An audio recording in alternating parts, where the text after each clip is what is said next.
Hello dear students, मैं आशीष पाठक फिर से फिजिक्स के कुछ बहुत इंटरेस्टिंग टॉपिक्स के साथ आपके साथ जुड़ रहा हूं।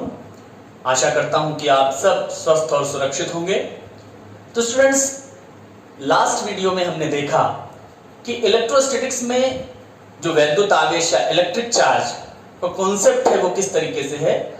हमने ये जाना कि चार्जेस दो तरीके के होते हैं और उनके बीच फोर्सेस लगते हैं।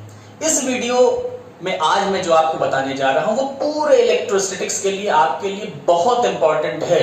पूरे स्थिर विद्युतिकी में इस नियम का अनुप्रयोग जगह जगह होता है, इसलिए ये आज मेरे साथ पूरा वीडियो आप जुड़िए और जानिए कि कूलम्ब्स लॉ क्या होता है। तो स्टूडेंट्स, कल जब हम लोगों ने ये जाना लास्ट वीडियो में कि दो चार्जेस के बीच फोर्स लगता है, बल लगता है, जिसे वैद्युत बल कहते हैं।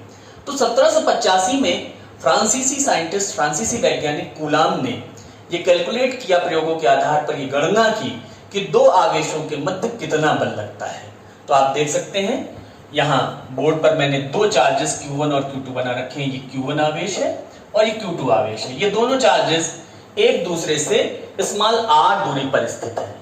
इन दोनों के बीच की दूरी स्मॉल r है और पहले आवेश का परिमाण या मैग्नीट्यूड Q1 है और दूसरे आवेश का परिमाण या मैग्नीट्यूड Q2 है। फ्रांसीसी वैज्ञानिक कूलाम ने अपने नियम में बताया कि दो आवेशों के मध्य लगने वाला वैद्युत बल उन आवेशों के परिमाणों या मात्राओं, जिसे हम मैग्नीट्यूड कहते हैं, उनके गुणनफल का अनुक्रमानुपाती और उनके बीच की दूरी के वर्ग का व्युत्क्रमानुपाती होता है। या हम यूं कहें कि दो चार्जेस के बीच लगने वाला जो इलेक्ट्रिक फोर्स है, वैद्युत बल है, वो चार्जेस के मैग्नीट्यूड के मल्टीप्लिकेशन के डायरेक्टली प्रोपोर्शनल और उनके बीच की डिस्टेंस के स्क्वायर के इनवर्सली प्रोपोर्शनल होता है। अब हम यहां पर देखेंगे कि मैंने जो बात कही है वो किस तरीके से हम उसको फॉर्मुलेट करते हैं। तो अगर इन दोनों चार्जेस Q1 और Q2 जो कि एक दूसरे से r दूरी पर स्थित हैं, इनके बीच वैद्युत बल F लगता हो, तो कूलाम ने जो पहली बात बताई उसके हिसाब से इनके बीच लगने वाला वैद्युत बल F डायरेक्टली प्रोपोर्शनल होगा Q1 जो कि पहले चार्ज का मैग्नीट्यूड है इनटू Q2 जो कि दूसरे चार्ज का मैग्नीट्यूड है। ये हमने रिलेशन 1 मान लिया। इसके बाद जो दूसरी बात उन्होंने की कि इनके बीच लगने वाला फोर्स F इनके बीच की डिस्टेंस यानी कि स्मॉल r के स्क्वायर के इनवर्सली प्रोपोर्शनल होगा। It means F proportional to 1/r square. इसको हम रिलेशन 2 कह देंगे।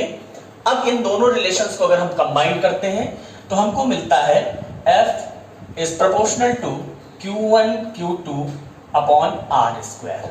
अब आप देखें, ये जो रिलेशन हमको मिला है ये एक प्रोपोर्शनलिटी रिलेशन है, एक समानुपातिक संबंध है। इस संबंध को इक्वलिटी के रिलेशन में बदलने के लिए हमको हमेशा एक कांस्टेंट की जरूरत होती है। वो कांस्टेंट हम चूज करते हैं और वो कांस्टेंट हमने यहाँ पर स्मॉल a लिया है। कोई भी कांस्टेंट आमतौर पर ले लेते हैं, कहीं कहीं आपको k भी पढ़ने को मिलेगा। हमने यहाँ पर स्मॉल a ले लिया है और ये स्मॉल a रखने पर हमको ये जो रिलेशन मिला वो मिला F equal to small a Q1 Q2/r square. This is the relation जो हमको कूलाम ने बताया था। लेकिन अभी हमको यहाँ जो a हमने चुना है, a क्या है? a एक समानुपातिक स्थिरांक है, ये हमको जानना है। a एक समानुपातिक यानी कि प्रोपोर्शनलिटी कांस्टेंट है जिसको हमने चूज किया है। अब हमको इसके बारे में जानकारी करनी है कि ये समानुपातिक स्थिरांक है क्या और इसका मान कितना हो सकता है। तो हम आमतौर पर जो आज SI यूनिट्स यूज कर रहे हैं उसमें लेंथ के लिए मीटर, द्रव्यमान यानी कि जो हमारे पास उसका मूल मात्रक है वो किलोग्राम, और धारा के लिए एम्पियर और समय के लिए सेकंड का उपयोग करते हैं। तो हम ये कह सकते हैं जो MKSA सिस्टम है, MKSA सिस्टम से मेरा तात्पर्य है मीटर, किलोग्राम, सेकंड, और एम्पियर का जो सिस्टम है जो SI सिस्टम का ही पार्ट है, उसके लिए जो हमारे पास A का मान है पद्धति के लिए निर्वात के लिए यानी कि वैक्यूम में जो A की वैल्यू है वो 9 × 10⁹ newton metre square upon coulomb square होती है। या इसी को हम कह सकते हैं A equal to 1/4 pi epsilon 0। देखिए ये जो निशान है इसे एप्सिलॉन 0 बोलते हैं, इसको आप देख लें क्योंकि ये निशान बहुत ध्यान से आपको देखना है, ये जगह जगह पर आपका प्रयोग होगा एप्सिलॉन 0।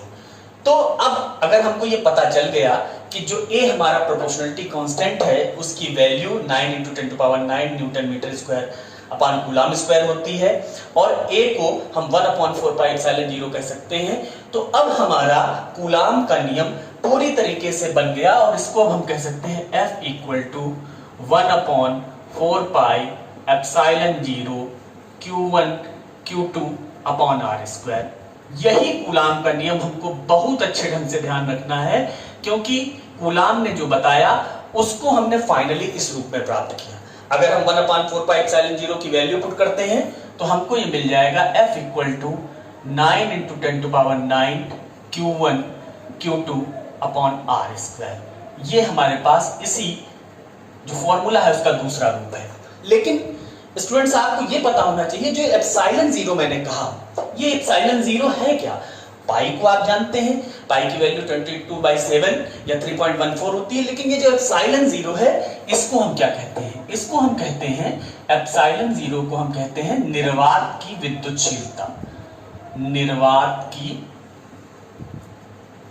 विद्युतशीलता ये कहलाती है निर्वात की विद्युतशीलता, या इसी को हम इंग्लिश में परमिटिविटी ऑफ फ्री स्पेस कहते हैं।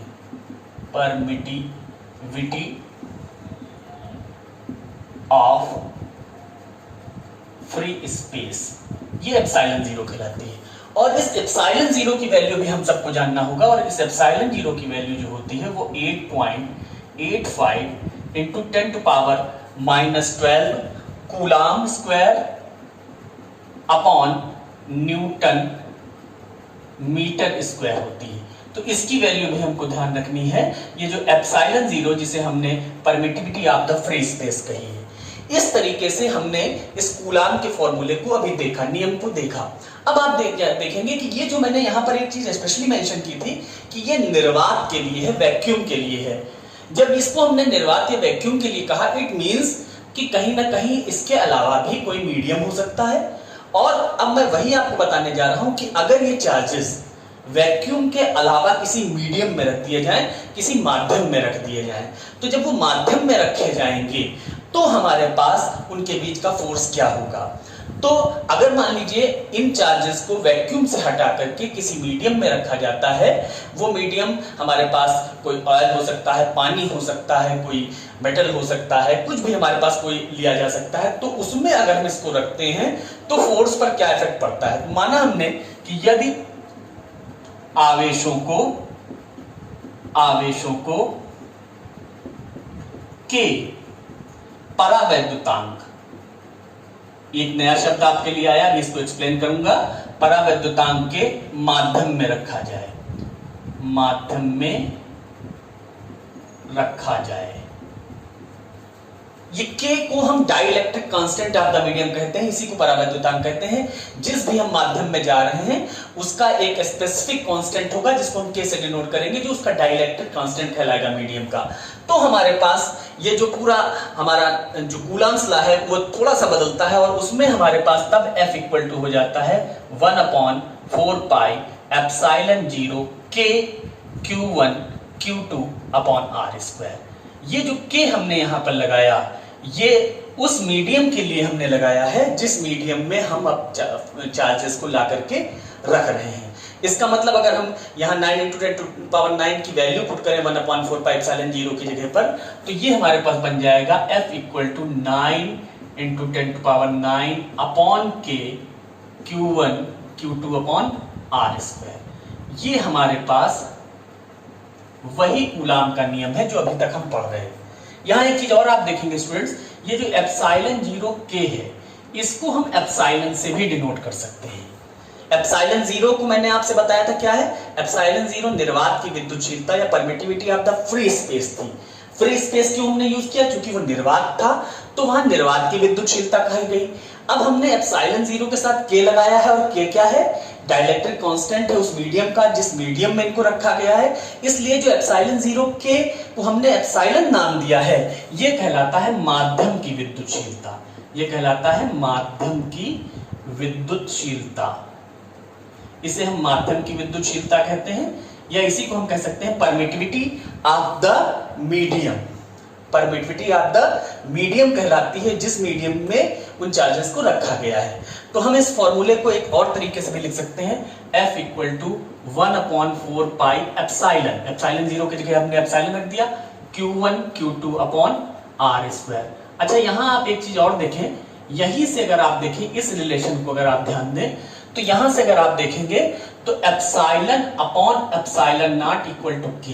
इसका मतलब अगर हम उस माध्यम की विद्युतशीलता को निर्वात की विद्युतशीलता से डिवाइड कर दें, परमिटिविटी ऑफ द मीडियम को डिवाइड करें permittivity of the free space से, तो हमको dielectric constant of the medium मिल जाता है।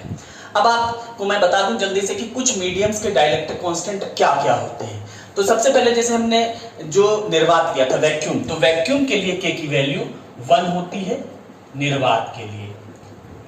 अगर हम एयर लें तो देखिए वायु, एयर और निर्वात के लिए ऑलमोस्ट सेम है, थोड़ा सा डिफरेंस होता है। तो K = 1.002 ये वायु के लिए होता है, K = 81 होता है जल के लिए, और K = इन्फिनाइट होता है ये धातुओं के लिए। कोई भी हमारे मेटल्स उनके लिए इन्फिनाइट होता है। ये वैल्यूज इंपॉर्टेंट वैल्यूज हैं, आप जानेंगे। यहां मैंने ये वैल्यूज कुछ क्यों लिखी, इसका एक बहुत महत्वपूर्ण उद्देश्य है। आप देखेंगे कि जो वैक्यूम है उसके अलावा जो भी वैल्यूज हैं वो सब ग्रेटर देन 1 है, यानी कि किसी भी माध्यम के लिए परावैद्युतांक माध्यम का 1 से ज्यादा होता है। और अगर K की वैल्यू ग्रेटर देन 1 होगी तो इस फॉर्मूले में आप देख सकते हैं कि अगर ग्रेटर देन 1 होगा तो इसका मतलब जो वैल्यू है वो घट जाएगी। इसलिए हम ये कह सकते हैं जब किन्हीं दो चार्जेस को हम वैक्यूम से हटा करके उन्हीं दो चार्जेस को किसी मीडियम में ले जाते हैं तो उनके बीच लगने वाला फोर्स घट जाता है। आप देख भी सकते हैं, इसको अभी तक हमने F लिखा था, लेकिन जब हम मीडियम के लिए यूज कर रहे हैं तो इसको हम थोड़ा सा डिफरेंशिएट करते हैं, FM कह दिया। अब मैंने इसमें M क्यों लगाया, क्योंकि यहां पर ये फ्री स्पेस के लिए था तो F कह दिया। अब मैं स्पेसिफाइड कर रहा हूं कि ये मीडियम में है तो FM इसको हमने कह दिया। तो ये जो FM है ये मीडियम में जो लगने वाला फोर्स है, इसको अगर आप कैलकुलेट करेंगे, हम अगर करेंगे F/FM करेंगे तो आपको पता चल जाएगा F/FM। अगर आप करेंगे तो आपको कैलकुलेट करिए आप क्या आएगा। F की वैल्यू हम ये पुट करेंगे, FM की वैल्यू ये पुट करेंगे, तो आप देखेंगे ये जो हमको मिलेगा वो मिलेगा इक्वल टू K।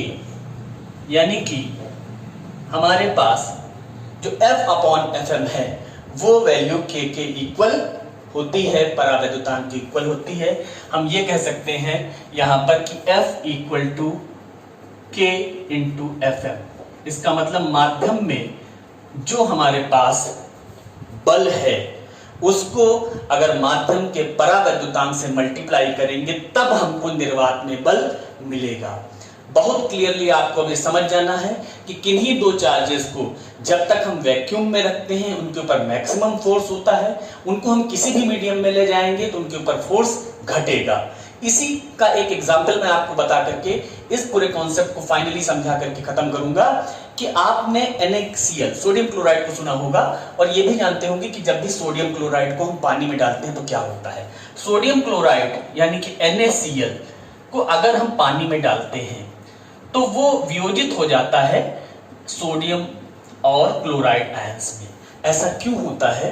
क्योंकि पानी आप देख रहे हैं उसका परावैद्युतांक 81 है। इसका मतलब अगर हम वायु या निर्वात से निकाल करके इनको पानी में ले जा रहे हैं तो इनके बीच जो आयनिक बॉन्ड बना हुआ है, ये पॉजिटिव और नेगेटिव जो चार्जेस हैं सोडियम आयन और क्लोराइड आयन के ऊपर, ये जो एक दूसरे को अट्रैक्ट कर रहे थे, इनके बीच जो फोर्स लग रहा था वो फोर्स 81 गुना कम हो जाता है, या कह सकते हैं फोर्स 1/81 हो जाता है, पहले का घट जाता है, जिसकी वजह से ये अलग अलग हो जाते हैं। ये सोडियम आयन में बदल जाता है और ये क्लोराइड आयन में। एक चीज फाइनली आप बता दूं, ये कल भी मैंने आपको लास्ट वीडियो में बताई थी कि ये जो फोर्स हमारा कैलकुलेट हुआ, ये मैग्नीट्यूड यहां से कैलकुलेट करेंगे, लेकिन ये अट्रैक्शन का है या रिपल्शन का है, ये डिपेंड करेगा इन दोनों चार्जेस के नेचर पर। अगर ये दोनों चार्जेस सजाती हैं, एक जैसे हैं, तो इनके बीच जो फोर्स लगेगा वो प्रतिकर्षण का, रिपल्शन लगेगा। और अगर ये दोनों विजातीय हैं, ये अलग अलग तरीके के हैं, एक पॉजिटिव एक निगेटिव है, तो इनके बीच जो फोर्स लगेगा वो होगा अट्रैक्शन का या आकर्षण का। इस प्रकार से कूलम्ब्स लॉ के जरिए हम दो चार्जेस के बीच लगने वाले फोर्स को कैलकुलेट कर सकते हैं। इसके बारे में थोड़ा सा और हम आगे सीखेंगे। आज के लिए आपको इतना जानना है कि कूलम्ब्स लॉ में किस तरीके से हम दो चार्जेस के बीच फोर्स कैलकुलेट करते हैं। उम्मीद है आप सबको ये बात समझ में आई होगी, बहुत अच्छे से आप लोगों ने इसको समझा होगा। Thank you. नेक्स्ट लेक्चर में फिर आपसे मुलाकात होगी। Stay safe.